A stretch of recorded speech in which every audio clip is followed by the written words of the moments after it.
ఇటీవల ఒక వార్త వచ్చింది. నరేంద్ర మోడీ ప్రభుత్వం ఎగుమతులు పెంచుకునే ప్రయత్నాల్లో ఉంది.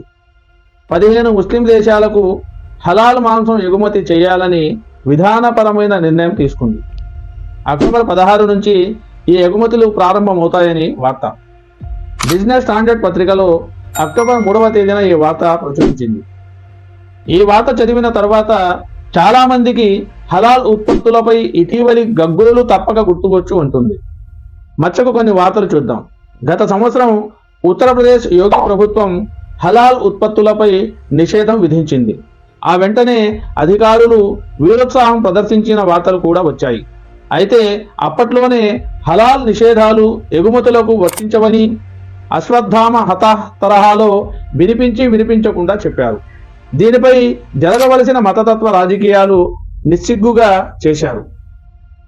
హలాల్పై హంగామా చాలా కాలంగా కొనసాగుతూ వస్తుంది.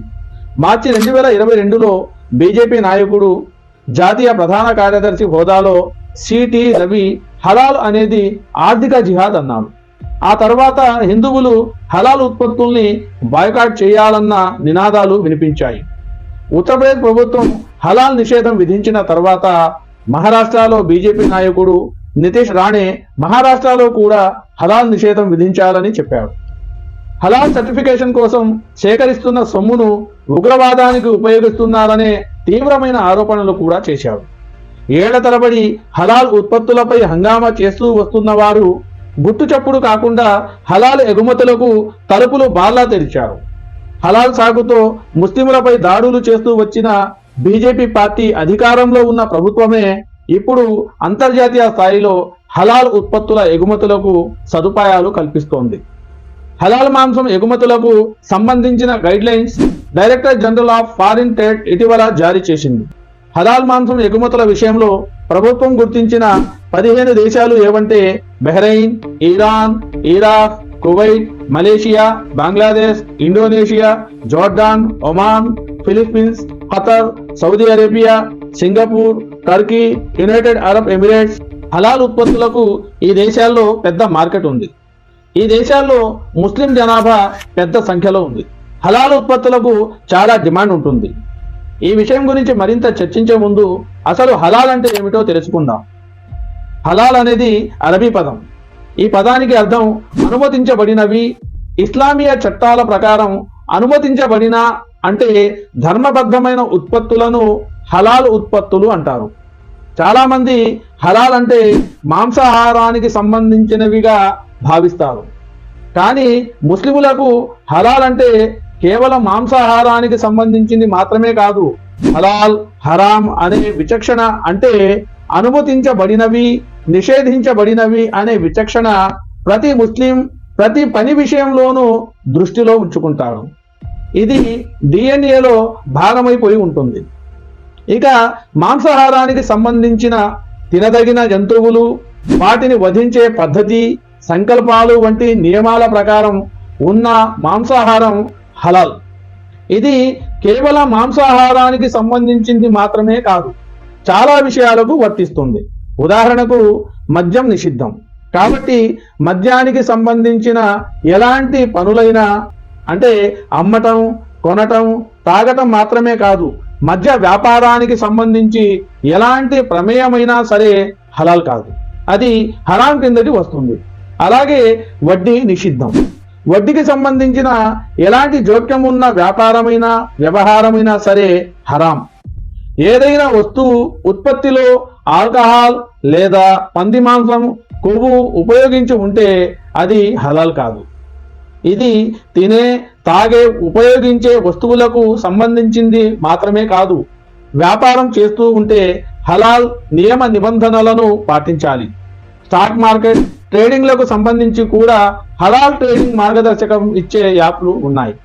చాలా మంది ముస్లింలు వీటికి ఖచ్చితంగా కట్టుబడతారు. కానీ హలాల్ గురించి గగ్గోలు చేసేవారు సాధారణంగా హలాల్ అంటే మాంసాహారం మాత్రమే అనుకొని దాని చుట్టూ మాత్రమే మాట్లాడుతూ ఉంటారు.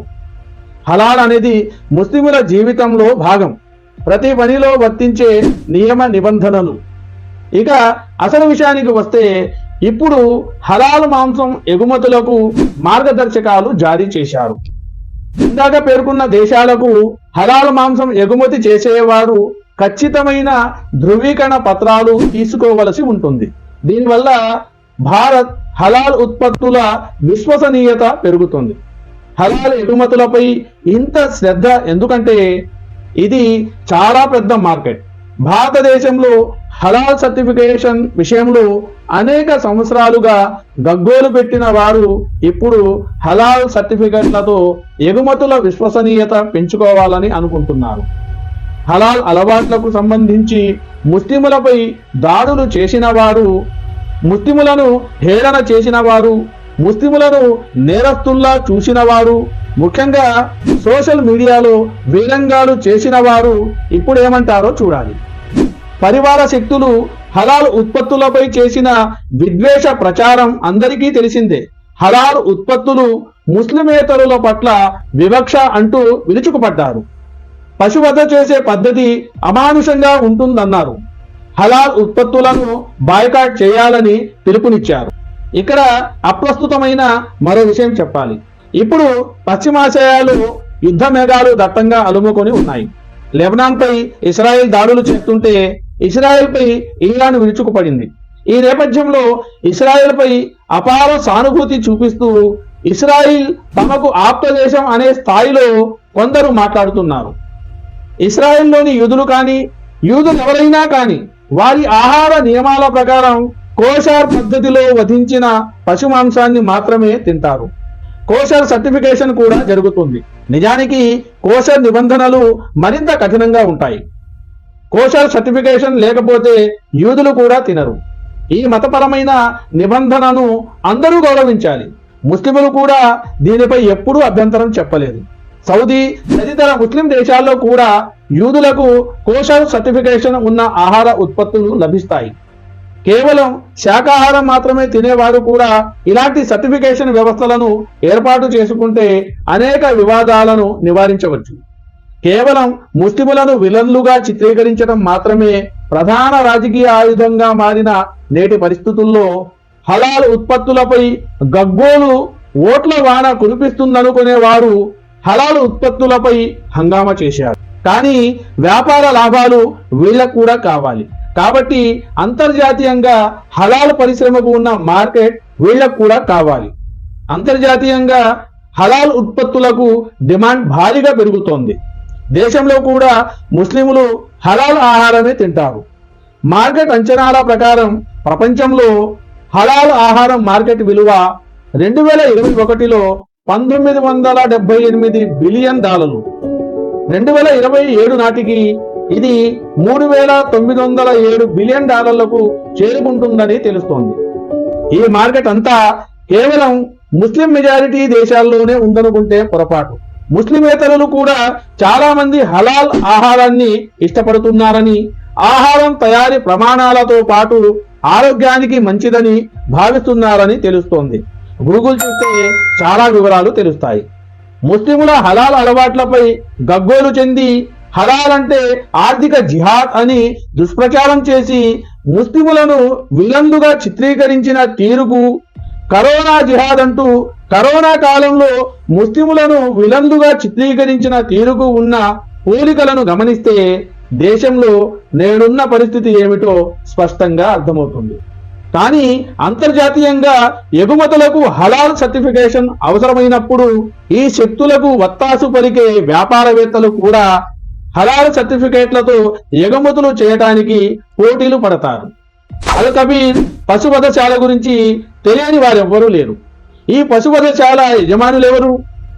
ఎగుమతుల విషయానికి వస్తే హలాల్ కోసం పోటీ పడేవారు ఇక్కడ ముస్లిములను హలాల్ పేరుతో విలన్లుగా చిత్రీకరించటం హిపోక్రసీ.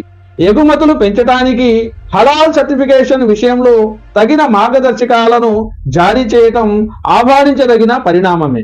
దాంతోపాటు దేశంలో హలాల్ సాగుతో మతతత్వ విద్వేష ప్రచారాన్ని అడ్డుకోవటం కూడా అవసరమే. మరొక అంశంతో మళ్ళీ మిమ్మల్ని కలిసే ప్రయత్నం చేస్తాను. అంతవరకు సెలవు. అస్సలాము అలైకుం వరహ్మతుల్లాహి వబరకాతుహు.